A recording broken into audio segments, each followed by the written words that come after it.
समझ में नहीं आ रहा कि मैं अपने इमोशंस और मैं क्या फील कर रहा हूं उसको किन शब्दों में बयान करूं। आज अगर पिछला 1.5 महीना मैं पलट के देखता हूं, अभी तक I have not been able to, because things have happened so fast that every day I'm thinking what actually happened and I've been trying to make sense and that process is still continuing.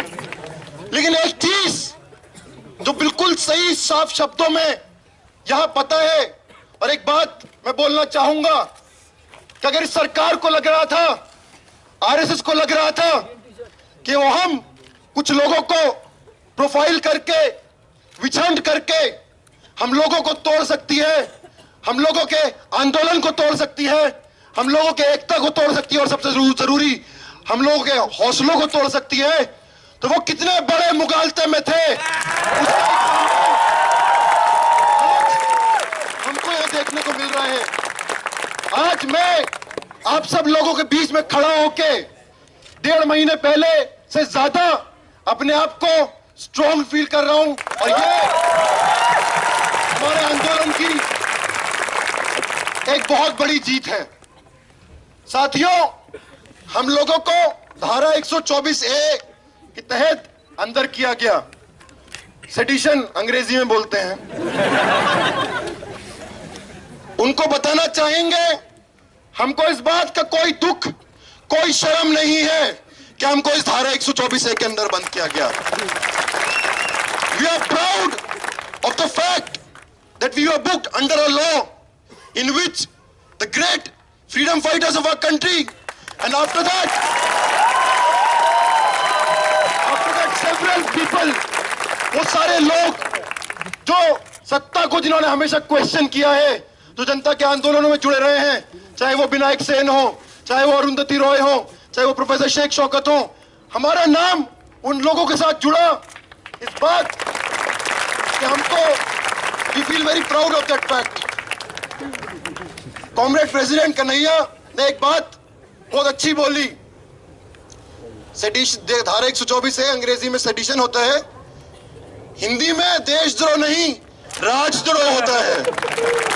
और आज का जो ये मोदी राज है, आज का जो ये फाशिस्ट राज है, आज का ये जो जनता विरोधी, दलित विरोधी, आदिवासी विरोधी, अल्पसंख्यक विरोधी, महिला विरोधी, किसान विरोधी, मजदूर विरोधी, इंसान विरोधी, जनता विरोधी, इंसानियत विरोधी जो राज है, हम यहां से चिल्ला चिल्ला के बोलना चाहते हैं, उसके खिलाफ हमारा विद्रोह जारी रहेगा।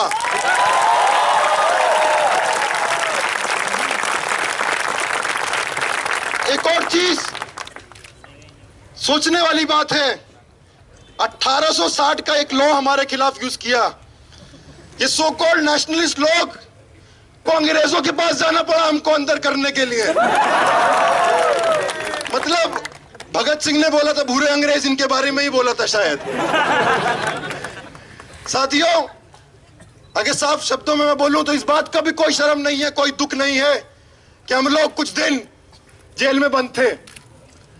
आज क्रिमिनल्स तो वो हैं जो पावर में हैं, जेल में तो वो हैं जो पावर का विरोध कर रहे हैं।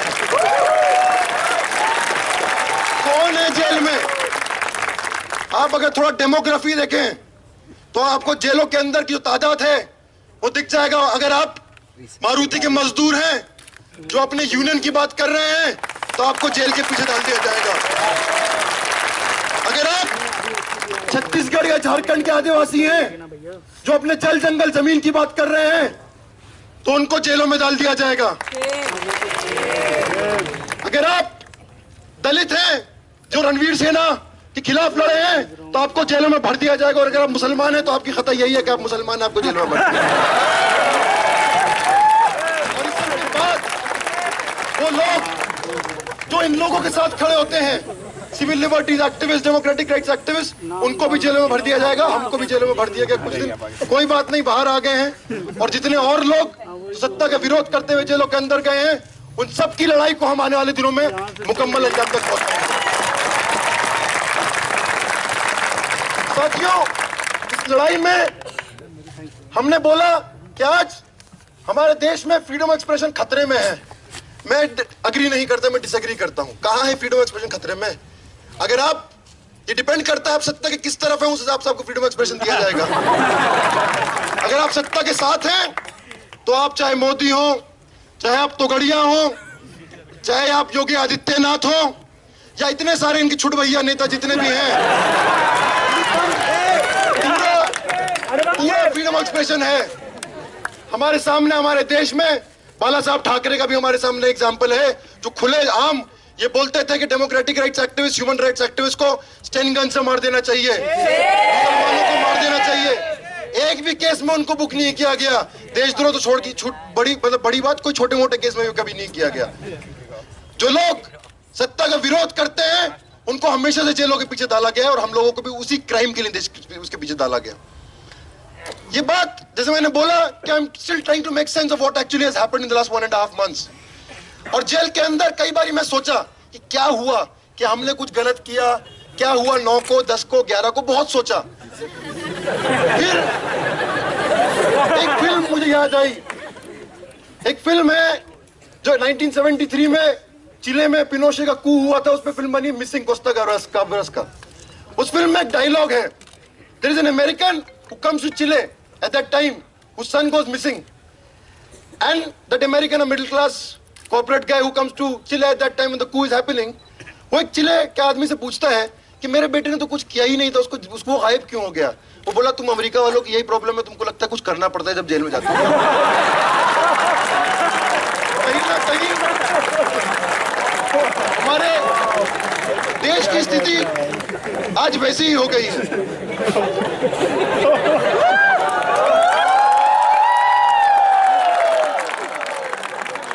हम लोग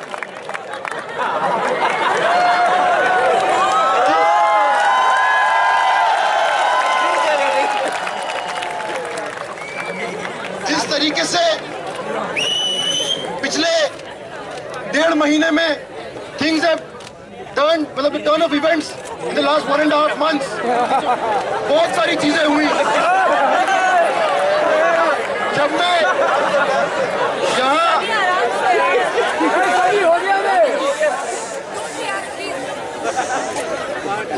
1.5 महीने में जिस तरीके से बहुत सारी घटनाएं हुई हैं, मुझको बोला गया था कुछ दिनों पहले कि मैं जैसे मोहम्मद में हूं। बहुत जल्दी वो खत्म भी हो गया, लेकिन एक इंप्रेशन लोगों के दिमाग में छोड़ गया। लेकिन मजेदार बात यह है कि ये मीडिया ट्रायल प्रोफाइलिंग 23 फरवरी को जो हम लोगों ने सरेंडर किया, उसके बाद भी चलता रहा। वो चीज हर दिन एक नई स्टोरी लिंक प्लांट की जा रही थी, और हर दिन एक स्टोरी नई, उनका बस्ट होता था, एक और नई स्टोरी लेकर आते थे। एक इंसिडेंट मैं शेयर करना चाहूंगा। 22 फरवरी का दिन है, सुबह का वक्त, हम लोग 21 फरवरी की रात में आए थे वापस जेएनयू। मैं न्यूज पढ़ रहा हूं, हिंदुस्तान नाम लेके बोलूंगा, पेपर हिंदुस्तान हिंदी वाला पेपर बोल रहा है कि उमर खालिद उड़ीसा और छत्तीसगढ़ के बॉर्डर पे जंगलों में नक्सलियों के साथ है। मैं हेड ब्लॉक पे बैठा हूं।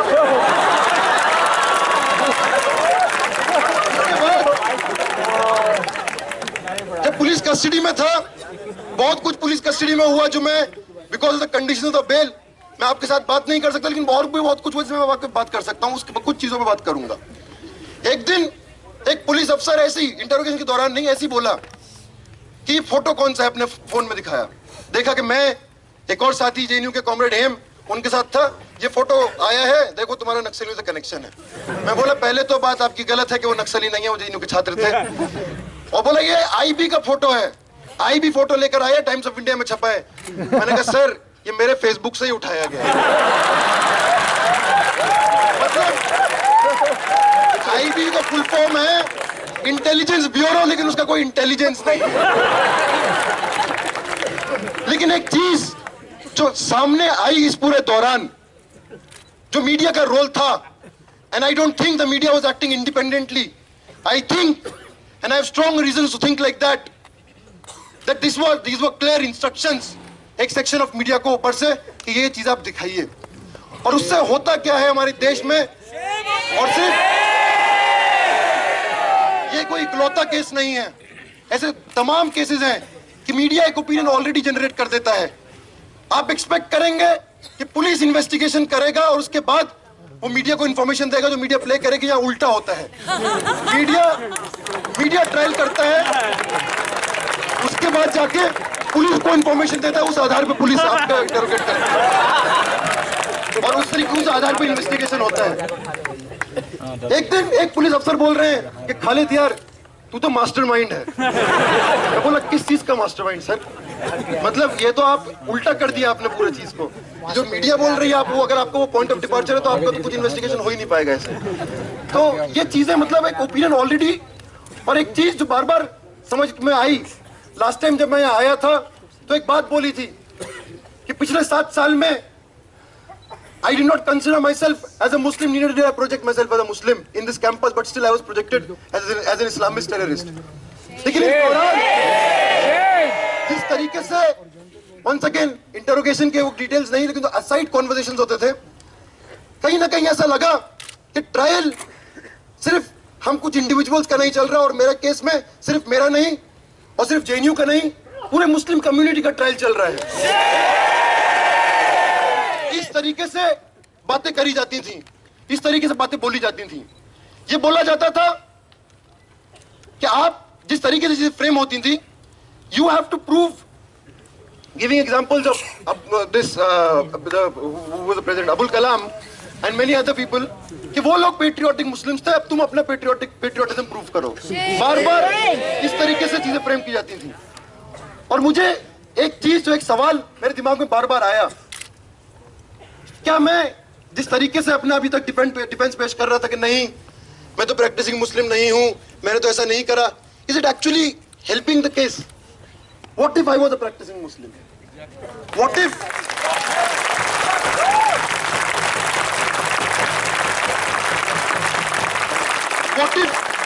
I came from Azamgarh, I had been educated in a madrasa, I wore a skull cap and I had a beard. Would all of that be justified after that? और ये चीज, एक novel पढ़ा था मैंने अंडर ग्रेजुएशन, अपने graduation के समय, रिलक्टेंट फंडामेंटलिस्ट, उसमें एक पिक्चर भी बनी है। I felt like that reluctant fundamentalist who wanted to grow a long beard and who wanted to wear a skull cap and who wanted to say that even then you can not ask me the questions you are asking. हम लोग jail में police की भाषा में खालिद साहब और भट्टाचार्य जी थे। तो खालिद साहब, Khalid Mia, Khalid Bhai was a suspect who had to prove his patriotism. उनको बान पे मुझसे 3 बारी ज्यादा गुस्सा था कि ये भट्टाचार्य कहां से आ गया।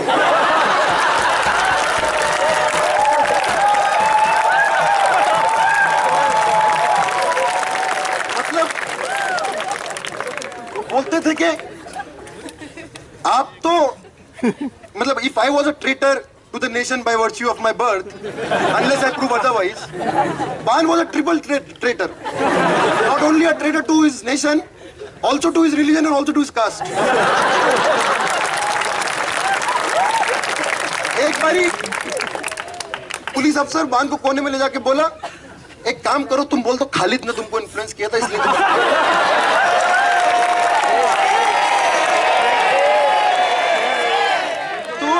ये सारी चीजें आज मतलब ये कोई इकलौता केस नहीं है।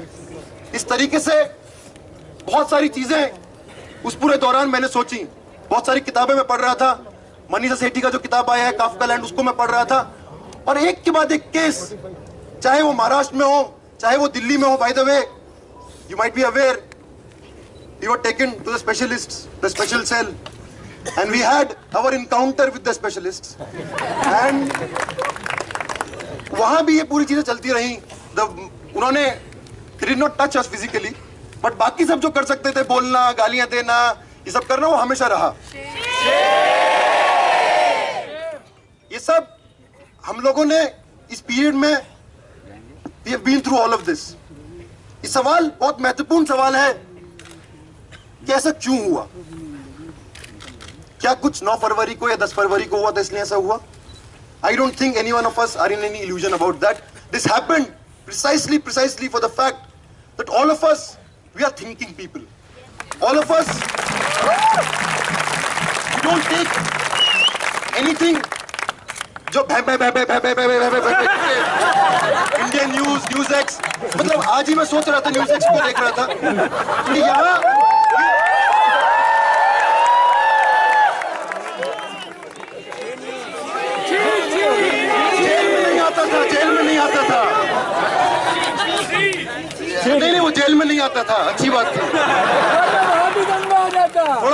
मेंटल स्टेबिलिटी रहता था वो नहीं आता था।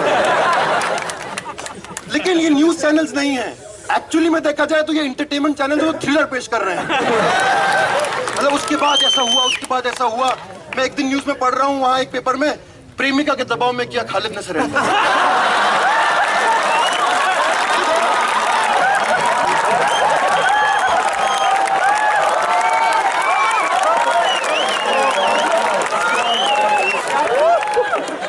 तरीके से एक जो मिडिल क्लास ऑडियंस है वो एक थ्रिलर स्टोरी कंज्यूम करना चाहता है, वो एक थ्रिलर स्टोरी पेश कीजिए, और उस म्यूजिक के साथ, इन सब चीजों के साथ वो होता था।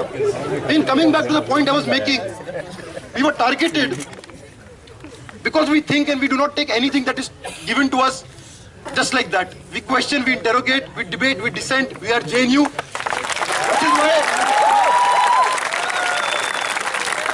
which is why we were put behind bars, which is why these entire cases were put on us, and actually we are very proud of that fact. But एक ब्रेथ का एक पोयम है जो कुछ इसी तरीके का दौर जर्मनी में जब था, जब उन्होंने लिखा था कि general, your tank is a powerful vehicle, it can fly and it can kill, but it has one defect. It needs a driver. It needs a man. And human beings have one defect. They think. और ये जो हमारा defect है, कुछ लोग इसको infection और disease भी बोलते हैं, ये हमारी सबसे बड़ी स्ट्रेंथ है। और इसीलिए आज कुछ सवाल, हमारा जेएनयू का एक ट्रेडिशन है पोलेमिक्स का, हर संगठन में पोलेमिक्स होते हैं, हर जगह पोलेमिक्स होते हैं। तो इस दौरान कुछ चीजें हम पे थोपी गई, हम पे बोली गई, हम उन पोलेमिक्स का जवाब देना चाहेंगे आज इस मंच से। ये बोला गया पिछले 1.5 महीने में, अभी कुछ दिनों पहले एक आर्टिकल भी आया था इंडियन एक्सप्रेस में, जेल में ही पढ़ रहा था, जब एक तरफ हमारे देश में लांस नायक हनुमंता जैसे वीर हैं, दूसरी तरफ उमर कन्हैया और अनिर्बान जैसे लोग भी हैं, और इन लोगों को हमको जेल में भेज देना चाहिए। कुछ लोग बोल रहे थे इनको ही फांसी दे देनी चाहिए। एक बात कॉमरेड कन्हैया ने जो बहुत अच्छी तरीके से रखी है, वो ये बात रखी है कि हाँ, ये बात सही है कि बहुत सारे सैनिक अलग अलग जगह तैनात हैं, वो सैनिक कौन से परिवारों से आते हैं, ये बात कॉमरेड कन्हैया ने बहुत अच्छे तरीके से रखी है। मैं इसी से जुड़ी हुई एक और पहलू पे बात रखना चाहूंगा। एक बात पूछने वाली बात है, सैनिक कहां तैनात होते हैं, कौन सी जगहों को लड़ते हैं, कौन सी जंगों में जाते हैं, क्या ये जंगों का डिसीजन क्या वो सैनिक करते हैं? ये जंगों का डिसीजन कुछ लोग जो सत्ता में हैं, इतिहास गवाह है, मैं हिंदुस्तान की बात नहीं कर रहा, पूरे दुनिया की बात कर रहा हूं, वो लोग अपने पॉलिटिकल, इकोनॉमिक और स्ट्रेटेजिक इंटरेस्ट से सोच समझ के उन वॉर्स को लड़े जाते हैं, और सैनिकों को उसमें कैनन फॉडर की तरह इस्तेमाल किया जाता है। जहां हम लोग इतिहास में पढ़ते हैं कि 2 विश्व युद्ध हुए, लाखों लोग, करोड़ों लोग मारे गए, काफी सारे सैनिक मारे गए, अलग अलग जगह, अलग अलग देशों के, और सबको नेशनलिज्म, राष्ट्रभक्ति के नाम पे ही जंगों को लड़ाया गया। तो जब हम लोग आज से 60 साल, 70 साल, 80 साल पहले क्या हुआ, उसको हम इतने अच्छी तरीके से समझते हैं, तो अगर आज कोई ऐसी जंगें हैं जो यहाँ की सरकार, ये बात सोचने वाली बात है, अपने पॉलिटिकल, अपने इकोनॉमिक, वर्ल्ड वॉर से भी किसी को एम्प्लॉयमेंट नहीं आया था, वर्ल्ड वॉर से भी किसी का पेट नहीं भरा था, कुछ बड़ी बड़ी कंपनियां थी जिनके मुनाफे बड़े थे, और आज भी वही हो रहा है। सिर्फ कुछ आज हमारे पूरे देश को जिस तरीके से मिलिटराइज किया जा रहा है, आप सोचिए, अलग अलग नीतियां लाई जा रही हैं। कुछ सालों पहले एक नीति आई थी, स्पेशल इकोनॉमिक जोन्स। जो देशभक्त लोग हैं वो चाहते थे कि बाहर फॉरेन कंपनियां आए इस देश में, और इस देश में लेबर लॉज, जो इस देश की लेबर लॉज हैं, उन देश की लेबर लॉज इस देश के मजदूरों पे लागू नहीं होंगी, क्योंकि फॉरेन की कंपनियों को प्रॉफिट कमाना है। कई सारे मेमोरेंडम ऑफ अंडरस्टैंडिंग साइन हुए फॉरेन कंपनियों से, क्योंकि इंडियन आदिवासियों को यहाँ के उनके अपने जल जंगल जमीन से निकालना है। और जब वो लोग इस पूरे दौरान उसको रेजिस्ट किया, और कुछ लोगों ने, कुछ सिविल लिबर्टीज एक्टिविस्ट ने, डेमोक्रेटिक राइट एक्टिविस्ट ने, जब कुछ एक्सेसेस आर्म फोर्सेस की तरफ से उस पर सवाल उठाए, तो आप बोलते हैं हम सैनिकों पे सवाल उठा रहे हैं। हम सैनिकों पे नहीं, हम यहाँ की सरकारों पे सवाल उठा रहे हैं। हम समझते हैं कि आज बहुत सारे सिपाही जो सेना में हैं, शायद they are fighting the wars for this ruling class, but actually for most of them, their real enemy and our real enemy is the same, and which is the people who are sitting in power. And we appeal to them to also join us in our fight. Otherwise, वही होगा कि जब आप pension मांगने जाएंगे तो आप पे लाठीचार्ज होगा। एक बार एक पुलिस वाले ने, कांस्टेबल ने मुझसे सवाल पूछा, रात के 2 बज गए थे, कि यार तुम्हारी विचारधारा क्या, जरा मुझे समझाओ। मैं उसको बोला कि देखिए हमारी विचारधारा इतनी सी है कि कांस्टेबल के साथ खड़े रहो अफसरों के खिलाफ। तो उधर एक अफसर खड़ा था, वो सुन रहा था, बोला देखो जेएनयू के लोग, भाई यहाँ यूनियनबाजी मत करो।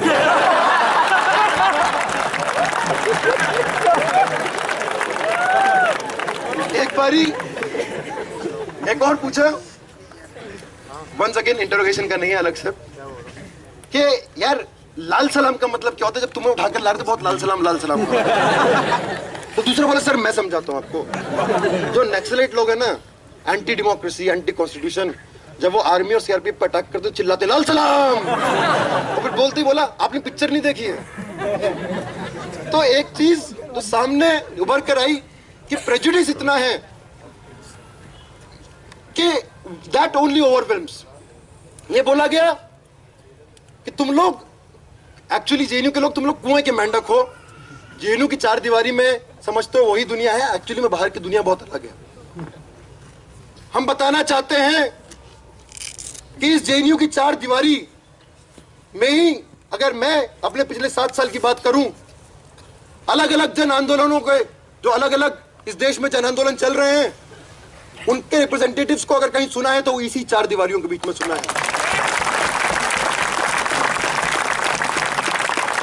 अगर मुझको पता है कि तेलंगाना, छत्तीसगढ़ और उड़ीसा में एक डैम बन रहा है, पोलावरम डैम, जिसमें 400 गांव, आदिवासी गांव विस्थापित होने वाले हैं, तो वह मुझको इस यूनिवर्सिटी की वजह से ही पता चला है।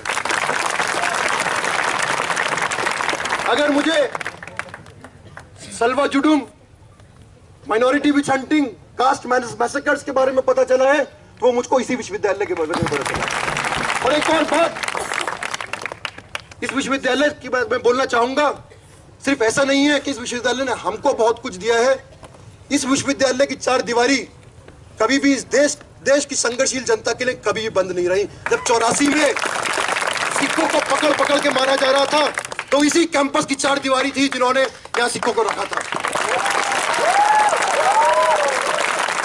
और ये कैंपस का, यहाँ के छात्र आंदोलन का इतिहास है। साथियों, जिस तरीके से हमारे देश में एक वातावरण पैदा किया जा रहा है, शायद गांधी जी के 3 बंदर थे, मोदी जी के भी 3 बंदर हैं। पहला, जितना बुरा हो रहा है मत देखो। दूसरा, जितना बुरा भला बोला जा रहा है मत सुनो, एहसान जाफरी भी फोन करे जब भी मत सुनो। और तीसरा, जितना हो सके उतना बुरा भला बोलो। तो कहीं ना कहीं इस तरीके से हमारे देश में एक नफरत का माहौल पैदा किया जा रहा है, और हर एक इस नफरत का माहौल पैदा करके हर एक जनवादी अधिकार जो लोगों ने संघर्षों से जीत कर लाया है, उन सारे जनवादी अधिकारों से अटेंशन डाइवर्ट करके उनसे छीनने की बात की जा रही है। ये मीडिया जो आज चीख चीख के देशद्रोह बोल रही है, कभी उसने इस बारे में नहीं सोचा कि जितनी अलग अलग राज्यों में बीजेपी की सरकारें, और सिर्फ बीजेपी की नहीं लेकिन बीजेपी खासतौर से, किस तरीके से लेबर लॉस को डाइल्यूट किया जा रहा है और लेबर लॉस के मजदूरों के अधिकारों को छीना जा रहा है, कि वो इस देश के लोगों के हित में है या हित में नहीं है, उस पर कभी प्राइम टाइम डिबेट नहीं हुआ। कभी प्राइम टाइम डिबेट नहीं हुआ कि इस देश के आदिवासी किस हालत में जी रहे हैं। कभी इस बारे में प्राइम टाइम डिबेट नहीं हुआ कि लोगों की फेलोशिप चले जाएगी तो उसके बारे में क्या होगा। आज ये बोला गया हम सब्सिडी से चलते हैं, हमारा यूनिवर्सिटी सब्सिडी से चलता है। आज जब हम जेल में बंद थे तो हम जेल में बोले थे कि हम भी अपने सब्सिडी की जेल में आए हैं। सिर्फ विश्वविद्यालय नहीं चलते, हर चीज सब्सिडी से चलती है, और किसी को ठेका नहीं मिला है कि वो will represent the tax payers aspirations. I think जो इस देश के majority of the tax payers का एस्पिरेशन है, ये कैंपस हमेशा उसके साथ खड़ा रहा है। साथियों, हमारे देश की जो स्थिति है, जिस तरीके से आज जो लोग जनता के हक के बारे में बात कर रहे हैं, उन पे अटैक है, वो बहुत सारे एग्जाम्पल्स हैं। हमारे देश में एक लॉ है, अनलॉफुल एक्टिविटीज प्रिवेंशन एक्ट। एक समय एज एन असाइड हमको धमकी भी दी गई थी, वो भी लगा देंगे तुम पे। उस लॉ के अंदर just the mayor thought, just the mayor ideology, आपने कुछ किया हो या नहीं किया हो, सिर्फ उस थॉट के आधार पे, सिर्फ उस आइडियोलॉजी के आधार पे आपको जेल के अंदर बंद कर दिया जाता है। वो लॉ, वो एक्ट ये बोलता है कि आपने कुछ किया हो या नहीं किया हो, अगर आपका इंटेंशन है तो आपको जेल के अंदर बंद किया जा सकता है। इंटेंशन मापने की मशीन नहीं आई है, लेकिन यहाँ के पुलिस वालों को पता होता है कि आपका इंटेंशन था। आप कल बम फोड़ने वाले थे, आज नहीं फोड़ा था, इसलिए हमने आज ही अरेस्ट कर लिया। कल आप जाके वहां कुछ करने वाले थे, इसलिए हमने आज अरेस्ट कर लिया। एक एग्जाम्पल शेयर करूंगा। 1-1.5 साल पहले एक बॉम्बे के civil liberties activist Arun Ferreira उस कैंपस में आए थे। उन्होंने बोला कि जब मुझको 4 साल पहले जेल में रखा तो पुलिस आके मेरे वाइफ के जो मार्क्सिस्ट सोशियोलॉजी टेक्स्ट बुक्स थे वो उठाकर ले गए। तो वहां जब प्रोसिक्यूशन ने बोला कि ये क्यों लाए हो, बोला सर लाल है। और इसी तरीके के उदाहरण हमने भी कुछ देखे। पहले दिन प्रोसिक्यूशन आके बोल रहा है कि उमर और अनिर्बान का अफजल गुरु और मकबूल भट्ट से रिश्ता तलाशना है। हम सोचे भाई एक जीवित इंसान का एक मुर्दा इंसान से कैसे रिश्ता हो सकता है? Unless and until Delhi police believes in some transcendental state, dead in the living meat. हम बोले मकबूल भट्ट को तो फांसी हमारे पैदा होने से पहले लगा दी, कहां से बनता? लेकिन ये सारी चीजें, और एक और बात है, मैं बात को खत्म करते हुए, बीजेपी को ये बात बहुत बुरी लगी, आरएसएस को ये बात बहुत बुरी लगी कि जेएनयू में कुछ लोगों ने भारत के बर्बादी के स्लोगन लगाए। हम कंडेम करते हैं उस स्लोगन को, हमारा स्लोगन नहीं है, लेकिन बीजेपी को बुरी क्यों लगी? बीजेपी को लगा ये हमारा ठेका है, और लोग क्यों कर रहे हैं बात?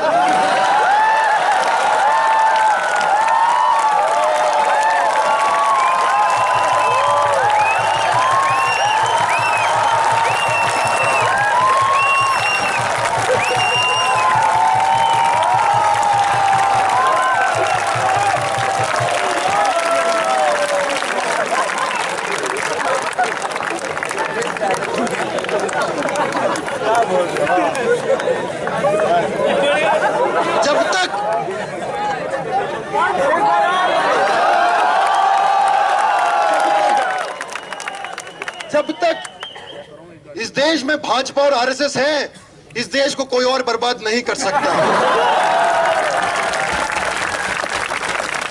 हम इस देश की बर्बादी के लिए नहीं, इस देश की आबादी के लिए लड़ रहे हैं।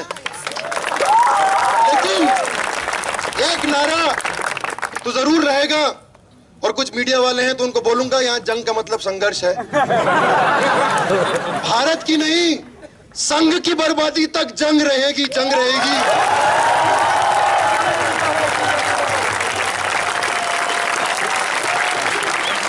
क्योंकि संघ की बर्बादी में ही भारत की आबादी है।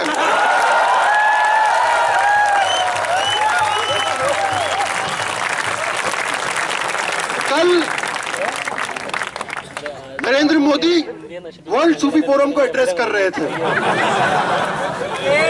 बोल रहे थे कि हम शांति के लिए, हम पीस के लिए खड़े हैं, हम अग्री करते हैं। आप मुर्दा घर की शांति के लिए खड़े हैं, आप कब्रिस्तानों वाली शांति के लिए खड़े हैं, आप एक ऐसी शांति के लिए खड़े हैं जहां आप अपनी दमन ऑपरेसिव पॉलिसीज को देश भर में इंप्लीमेंट करें और लोग शांति से इसकी बात मान लें। आप आदिवासियों को उनके जल जंगल जमीन से खदेड़ दें और आदिवासी शांति पूर्वक उसको मान लें। आप दलितों की बस्तियां जला दें और दलित उसको शांति से मान लें। आप मुसलमानों को फर्जी केसेस में और कम्युनल राइट्स में मार दें और मुसलमान उसको शांति से स्वीकार कर ले। हम इस शांति को भंग करना चाहते हैं।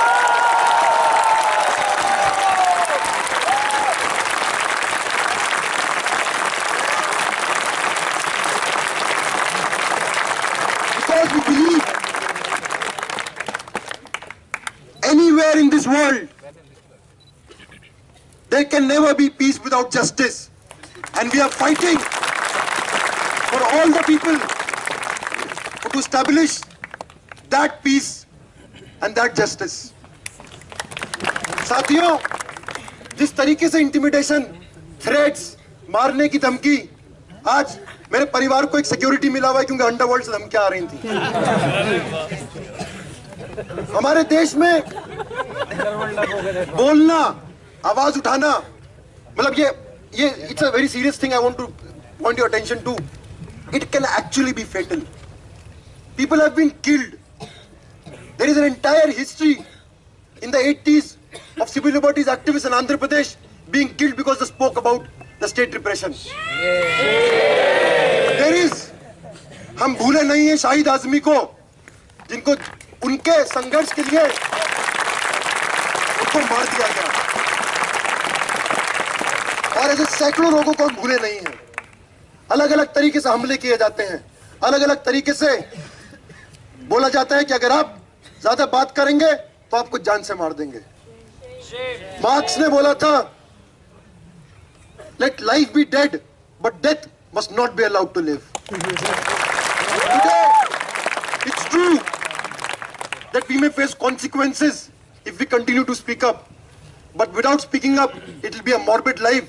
And let us assure the people, we want to assure the people in power, चाहे वो RSS हो, चाहे वो भाजपा हो, चाहे वो VHP हो, या इनका पूरा परिवार जिसको संघ परिवार बोलते हैं, उन सबको यह अश्योर करना चाहते हैं, हर एक लड़ाई में सबसे आगे आप हमको पाएंगे। हर एक संघर्ष में अगर आपको लगा इसके बाद हम चुपचाप अपनी पढ़ाई करेंगे, हम चुपचाप अपने वापस लाइफ में चले जाएंगे, ऐसा नहीं होगा। आज आपने हमको पिछले 20 दिन 25 दिन में जेल में डाल के हम पे और बड़ी जिम्मेदारी हमारे कंधों पे दी है, और हम उस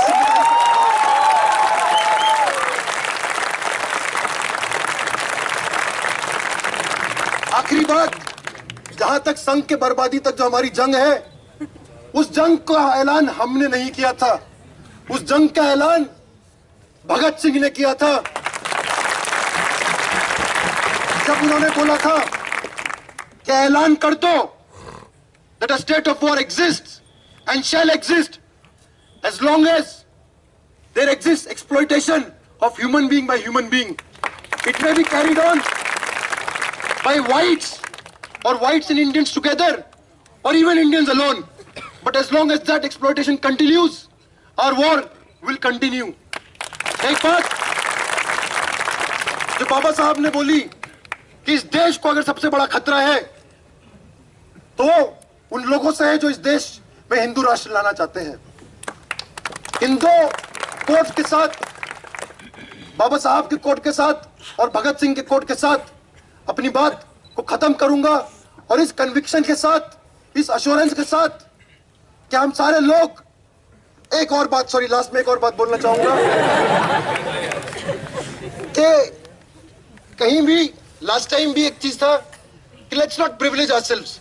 जो यहां पिछले 1.5 महीने में हुआ, एक्चुअली में देखा जाए तो जो इस देश में जिस तरीके से रिप्रेशन, स्टेट रिप्रेशन होता है, उसके सामने कुछ नहीं था। हमको फेक इनकाउंटर में मारा नहीं, हमको इलीगल कस्टडी में रखा नहीं, हम लोगों को फिजिकल टॉर्चर नहीं किया, हम लोगों के घरों को नहीं जलाया, और ये सब हमारे देश में बहुत सारे जगह हो रहा है। लेनिन एक बात बोलते हैं कि periods of crisis they break most people but they also make some people. आज वो जिम्मेदारी हमारे ऊपर है कि आने वाले दिनों में हमारा क्या रोल रहेगा। This movement has brought a lot of people into this movement and it is our responsibility। जब ये आंदोलन खत्म हो, ये आंदोलन आगे चलेगा, एक बहुत फैंसी नाम दिया है हाई लेवल इंक्वायरी कमेटी, उसके खिलाफ भी लड़ना है, सेडिशन चार्जेस को स्क्रैप कराने के लिए भी लड़ना है, और इस सारी लड़ाइयों के बाद भी जो एक ऐसा समाज बनाने की लड़ाई जहां वायलेंस, फिजिकल वायलेंस, किसी को मारना तो दूर की बात, एक इंसान दूसरे इंसान को थप्पड़ भी ना मार पाए, ऐसी सोसाइटी बनाने की लड़ाई को हम सबको अंजाम पे पहुंचाना है। इन्हीं शब्दों के साथ और इसी एश्योरेंस के साथ कि इस संघ गिरोह के खिलाफ, उसको निस्ता नाबूद करने के खिलाफ हमारी लड़ाई, हमारा संघर्ष जब तक अपने मुकम्मल उस पर नहीं पहुंच जाता, कल्मिनेशन में नहीं पहुंच जाता, हम सारे लोग इसी तरीके से कलेक्टिवली यूनाइटेडली लड़ते रहेंगे। शुक्रिया। इनकलाब जिंदाबाद, छात्र एकता जिंदाबाद, छात्र शिक्षक एकता जिंदाबाद, छात्र मजदूर एकता जिंदाबाद। शुक्रिया। Allah is Rahman and Rahim.